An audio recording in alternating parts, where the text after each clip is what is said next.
नमस्कार दोस्तों, राधे राधे। प्रेम से बोलिए गणेश भगवान की जय।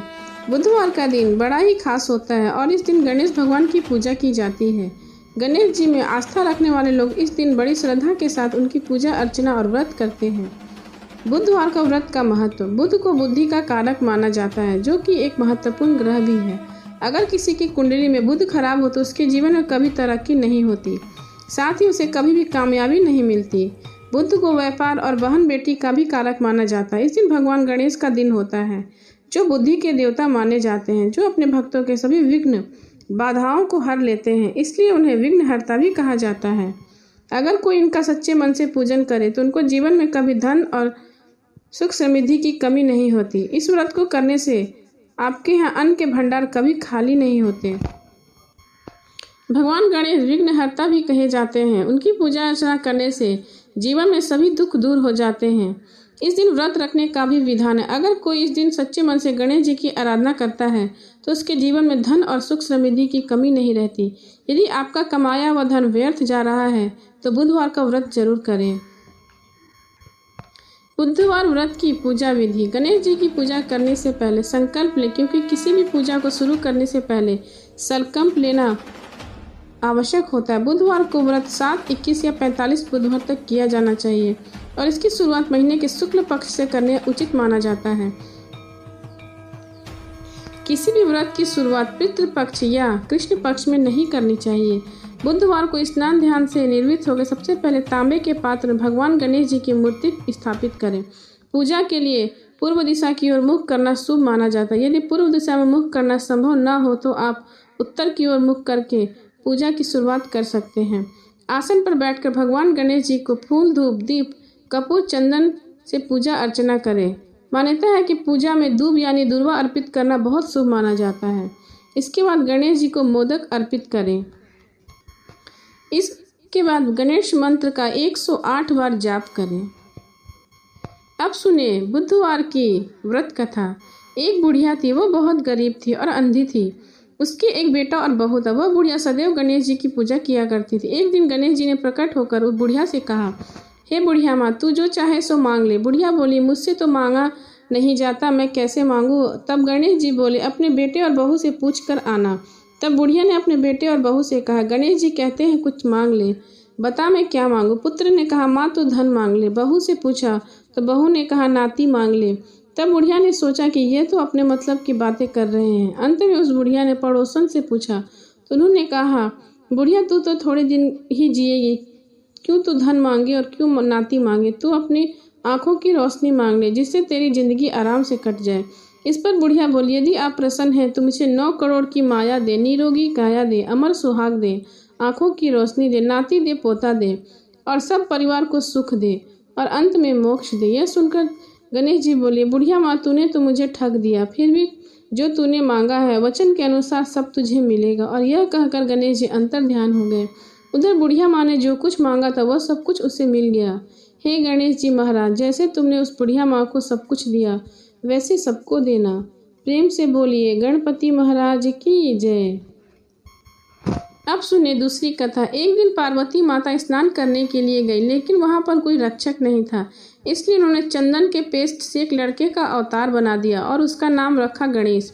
माता पार्वती ने गणेश को आदेश दिया कि उनकी अनुमति के बिना किसी को भी घर के अंदर न आने दिया जाए। जब शिवजी वापस लौटे तो उन्होंने देखा कि द्वार पर एक बालक खड़ा है।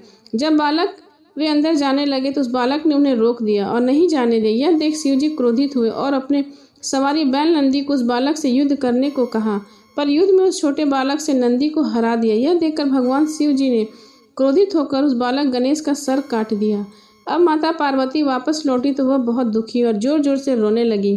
शिव जी को जब पता चला कि उनका स्वयं का पुत्र था तो उन्हें भी बहुत गलती का एहसास हुआ। शिव जी ने लापरवाही को बहुत समझाने की कोशिश की, पर वह नहीं मानी और गणेश के नाम लेते लेते और दुखित होने लगी। अंत में माता पार्वती ने क्रोधित होकर शिव जी को अपनी शक्ति से गणेश को दोबारा जीवित करने के लिए कहा। शिव जी बोले, हे पार्वती, मैं गणेश को जीवित तो कर सकता हूँ, पर किसी अन्य जीवित प्राणी के सर को जोड़ने पर ही। माता पार्वती रोते रोते बोल उठी, मुझे अपना पुत्र किसी भी हाल में जीवित चाहिए। यह सुनते ही शिव जी ने नंदी को आदेश दिया, जाओ नंदी, इस संसार में जिस किसी प्राणी कि जीवित प्राणी का सर तुमको मिले, काट लाना। जब नंदी सर खोज रहा था तो सबसे पहले उसे एक हाथी दिखा, तो वो उसका सर काट कर ले आया। भगवान शिव ने उस सर को गणेश के शरीर से जोड़ दिया और गणेश जी को जीवन दान दे दिया। शिव जी ने इसलिए गणेश जी का नाम गणपति रखा और बाकी सभी देवताओं ने उन्हें वरदान दिया कि इस दुनिया में जो भी कुछ नया कार्य करेगा पहले जय श्री गणेश को याद करेगा और किसी भी पूजा में सर्वप्रथम गणपति की पूजा होगी, उसके बाद अन्य देवता की पूजा की जाएगी। अब सुने गणेश जी की सवारी मूषक की कथा। एक समय की बात है, एक बहुत भयंकर असुर का राजा गजमुख था। वह बहुत शक्तिशाली बनना और धन चाहता था। वह साथ ही सभी देवताओं को अपने वश में करना चाहता था, इसलिए हमेशा भगवान शिव से वरदान के लिए तपस्या करता था। शिव जी से वरदान पाने के लिए वह अपना राज्य छोड़ जंगल में जाकर रहने लगा और शिव जी से वरदान प्राप्त करने के लिए बिना पानी बिना भोजन खाए रात दिन तपस्या करने लगा। कुछ साल बीत गए। शिव जी उसके अपार तप को देखकर प्रभावित हुए और शिव जी ने उसके सामने प्रकट हुए। शिव जी ने खुश होकर उसे दैविक शक्तियाँ प्रदान की, जिससे वह बहुत शक्तिशाली बन गया। सबसे बड़ी ताकत जो शिव जी ने उसे प्रदान की थी यह वह था कि उसे किसी भी शस्त्र से मारा नहीं जा सकता था। असुर गजमुख को अपनी शक्तियों पर गर्व हो गया और वह अपनी शक्तियों का दुरुपयोग करने लगा और देवी देवताओं पर आक्रमण करने लगा। मात्र शिव, ब्रह्मा और विष्णु और गणेश ही उसके आतंक से बचे हुए थे। गजमुख चाहता था कि हर कोई देवता उसकी पूजा करे। सभी देवता शिव, विष्णु और ब्रह्मा जी के शरण में पहुंचे और अपने जीवन की रक्षा की गुहार लगाने लगे। यह सब देखकर शिव जी ने गणेश को असुर गजमुख को यह सब करने से रोकने के लिए भेजा। गणेश जी ने गजमुख के साथ युद्ध किया और असुर गजमुख को बुरी तरह से घायल कर दिया, लेकिन तब वह भी नहीं माना। उस राक्षस ने स्वयं को एक मूषक के रूप में बदल लिया और गणेश जी पर आक्रमण करने लगा। जैसे ही वो गणेश जी के पास पहुंचा, गणेश जी कूदकर उस पर बैठ गए और गणेश जी ने गजमुख को जीवन भर के लिए अपना सवारी बना लिया और उसे मूस के रूप में बदल दिया, अपने वाहन के रूप में जीवन भर के लिए रख लिया। बाद में गजमुख भी अपने इस रूप से खुश होकर और गणेश जी का प्रिय मित्र बन गया। प्रेम से बोले गणेश भगवान की जय। कथा के बाद जरूर करें गणेश जी की आरती। सुख करता दुख हरता वार्ता विघ्नाची, नुरवी पूर्वी प्रेम कृपा जयाची, सर्वांगे सुंदर उठी सेंदुराची, कंठी झलके माल मुक्ता फलाची, जय देव जय मंगल मूर्ति, कृपा दर्शन मात्रे मनोकामना पूर्ति, जय देव रत्न खचित भर तुझको गौरी कुमरा, चंदन उठी कुमकुम केशरा, हीरा जड़ित मुकुट शोभतो बरा, रुंझनी नुपुरे चरनी घारिया, जय देव जय मंगल मूर्ति, दर्शन मात्रे मनोकामना पूर्ति, जय देव लंबोदर पीतांबर फनिवर वंदना, सरल सौंड वक्रतुंड त्रियना, दास रामाचा वाट पाहि सदना, संकटि पावे निर्वाणी रक्षावे वंदना, जय देव जय मंगल मूर्ति, दर्शन मात्रे मनोकामना पूर्ति, जय देव सिंदूर लाल चढ़ायो अच्छा गजमुख को, दोनिन लाल बिराजे सुत गौरी हर को, हाथ लिए लड्डू साईं सुरवर को, महिमा कहे न जाए लागत हूँ पद को, जय देव